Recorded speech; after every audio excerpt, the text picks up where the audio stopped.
Bienvenue dans votre émission C'est votre instant, une émission dans laquelle nous revenons sur le feuilleton diffusé dans votre journal.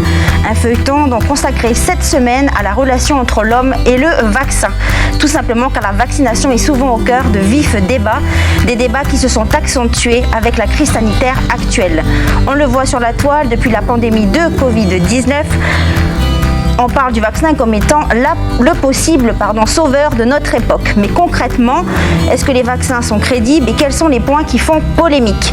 Mon invité du jour donc tentera de répondre à mes questions.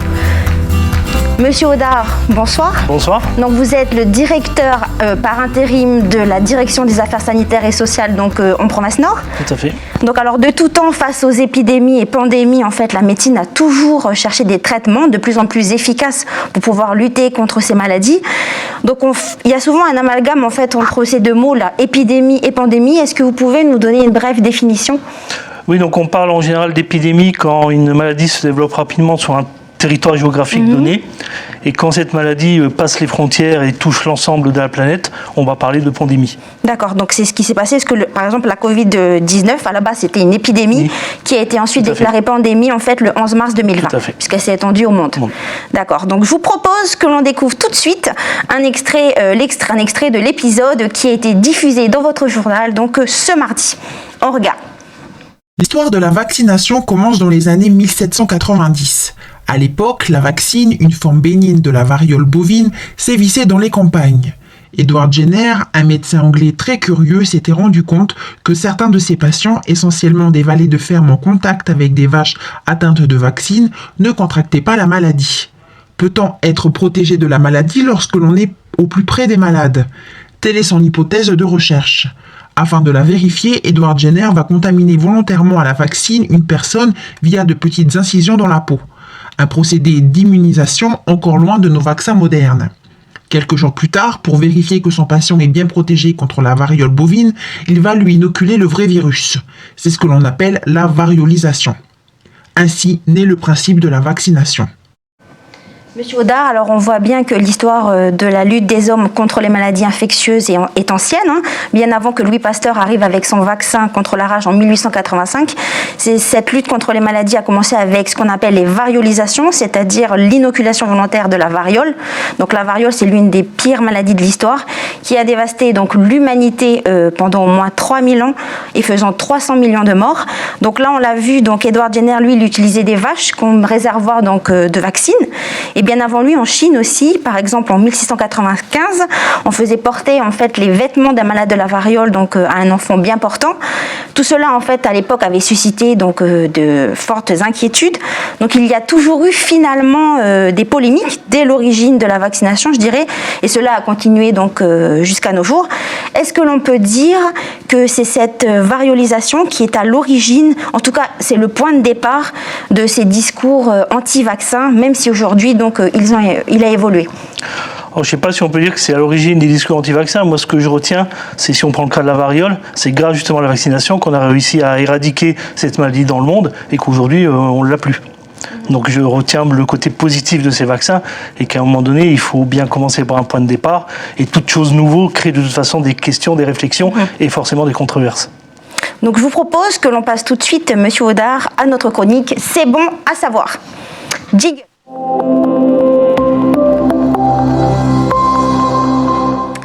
Donc on l'a bien compris, la polémique autour des vaccins à la dent dure. Donc il y a justement un débat autour de sa composition. Donc on va voir une image apparaître. Donc il s'agit en fait de l'aluminium parce que dans les vaccins, nous avons du sel d'aluminium. Donc il s'agit en fait de l'adjuvant le plus utilisé dans le monde. Donc un adjuvant en fait c'est ce qui permet de stimuler, je dirais, et renforcer le système immunitaire contre l'antigène microbien. Alors Monsieur Audard, est-ce que l'aluminium présent dans les vaccins est dangereux ? Moi, je vais vous répondre que non, en sachant que si les vaccins sont mis sur le marché, c'est qu'ils ont subi les tests et les autorisations.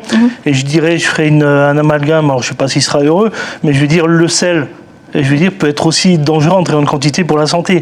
Donc à un moment donné, s'il est autorisé dans la fabrication des vaccins à des doses qu'ils ont définies, c'est qu'il y a, pour moi, il n'y a pas de risque pour... Là, c'est en termes par rapport à la dose. Par rapport à la dose. Donc je vous propose à présent que l'on découvre le reportage qui a été diffusé mercredi dans votre journal. Les autres maladies aujourd'hui presque éradiquées grâce au vaccin sont la diphtérie, le tétanos, la fièvre jaune, la coqueluche, la poliomyélite et la rougeole. Chaque année, environ 9 millions de personnes en seraient mortes sans la vaccination. Malgré les nombreuses vies sauvées au cours des derniers siècles, les vaccins font aujourd'hui l'objet de polémiques. Entre erreurs médicales ou encore rumeurs, une grande partie de la population est aujourd'hui réticente à la vaccination. Alors on l'a vu, la vaccination a sauvé chaque année des millions de vies dans le monde.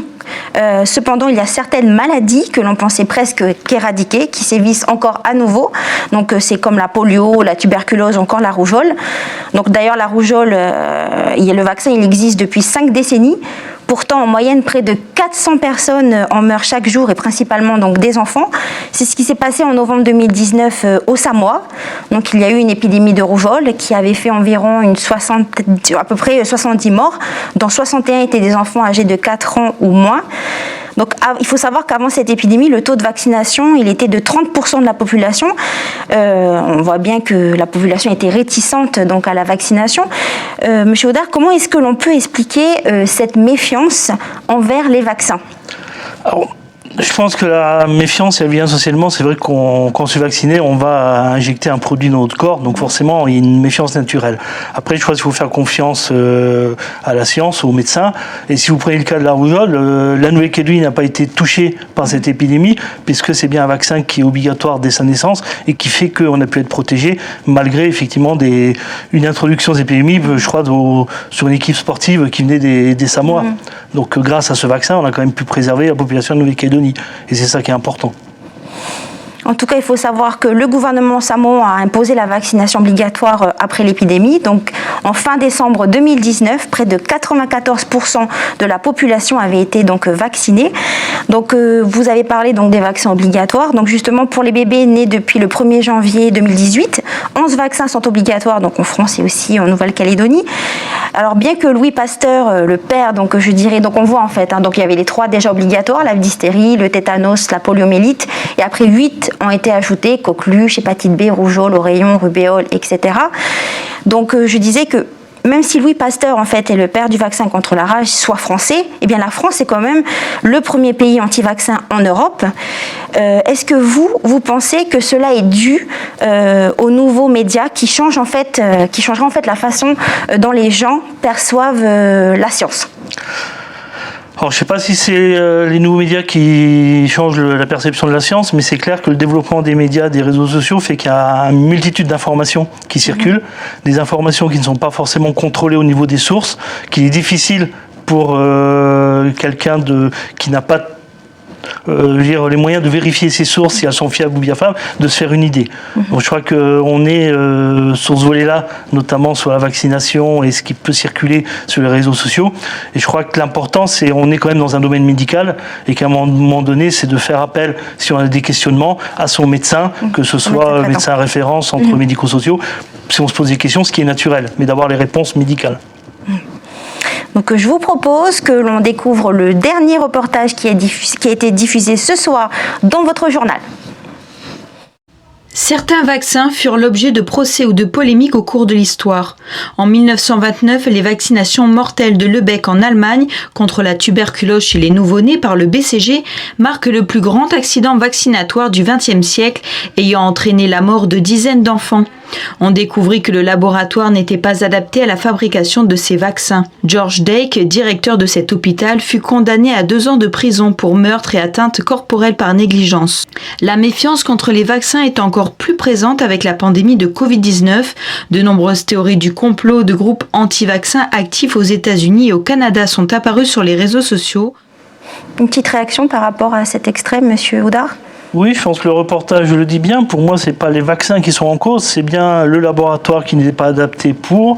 C'est le laboratoire qui n'a pas suffisamment indiqué, les risques éventuels ou les effets secondaires. Mais c'est pas le vaccin proprement dit. Moi, c'est ce que je retiens qui est en cause. D'accord. Donc là, en fait, donc il y a un certain nombre d'idées reçues qui concernent donc les vaccins. Donc j'en ai sélectionné quelques-unes. Donc c'est ce que l'on va découvrir dans notre rubrique le tour du web. Jingle.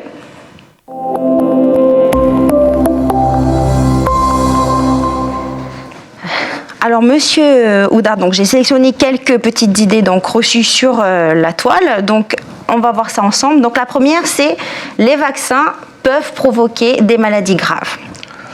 Alors, je ne dirais pas que les vaccins peuvent provoquer des maladies graves, mais par contre, on le sait, ça peut provoquer des effets indésirables qui sont identifiés au moment où vous faites vacciner. Et c'est pour ça qu'il y a une surveillance médicale et que les vaccins sont faits sous couverture médicale.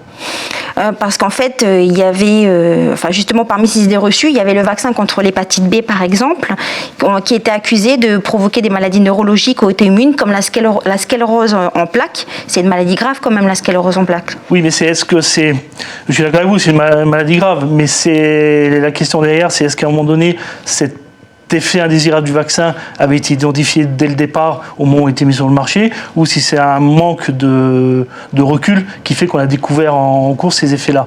Et c'est la question, c'est plus de ce niveau-là. Il y avait aussi autre chose, toujours par rapport à cette question. Donc, je voulais vous interpeller dessus. Donc, il y a aussi le vaccin contre la rougeole au rayon et la rubéole, qui aurait un lien avec la hausse du nombre d'enfants autistes. Alors, Alors, il est difficile de répondre à cette question. Moi, je n'ai pas forcément les données médicales pour y répondre. Et de faire le lien entre ce vaccin et l'augmentation du nombre d'autistes dans le monde. Ok, donc on poursuit. Autre question. Les effets secondaires des vaccins sont nombreux et mal connus. Alors, qu'avez-vous à dire à cela ? Alors les effets secondaires, je pense que quand on se fait vacciner, les vaccins qu'on a courants, on les connaît. On prend les notices des vaccins, elles sont connues. Même si je prends le vaccin actuel sur le Covid, on a des effets secondaires qui sont identifiés. Et sur lequel il faut être vigilant. Et c'est d'ailleurs pour ça qu'au moment où on se fait vacciner, le médecin nous interroge si effectivement et pour évaluer éventuellement si on a un risque de développer ces effets secondaires. Est-ce que vous pensez que nous avons assez de recul par rapport au vaccin sur la Covid-19 ? Je pense que oui, s'il a eu l'autorisation d'être mis en service et de mis en circulation par les autorisations sanitaires, qu'elles soient mondiales ou autres, c'est que le recul a été estimé suffisamment pour qu'on puisse lancer les vaccinations. D'accord. Donc, autre question, dernière. Les vaccins enrichissent les laboratoires. Alors, c'est la question économique, je dirais, des vaccins, des médicaments. À un moment donné, fabriquer un vaccin, c'est clair que ça demande du temps, de la recherche, un certain coût.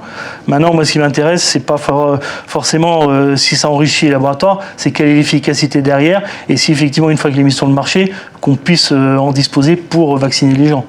Après, on sait que forcément, c'est un coût économique. Donc, Monsieur Oudard, dernière question. Si vous avez un mot à dire aux Calédoniens par rapport au vaccin, qu'est-ce que vous leur direz ? Moi, je dirais qu'il ne faut pas avoir peur du vaccin. Si je prends le cas du Covid qui nous intéresse à l'heure actuelle, on a la chance, en fait, sur le territoire de Nouvelle-Calédonie, de pouvoir vacciner avant qu'on soit en situation d'épidémie. On a la chance que le virus ne circule pas. On a la chance de disposer de vaccins et de pouvoir justement se prémunir avant qu'on soit dans une crise sanitaire plus grave. Donc moi, j'encourage effectivement l'ensemble de la population à aller se faire vacciner et à aller, s'ils ont des questions, rencontrer les équipes médicales pour qu'ils puissent lever les doutes et faire confiance, au vaccin qui est proposé. Monsieur Oudard, merci à vous d'avoir été avec nous dans notre émission. Merci à vous de nous avoir suivis. N'oubliez pas que vous pouvez retrouver cette émission sur notre site internet caledonia.nc. Bonne soirée à vous.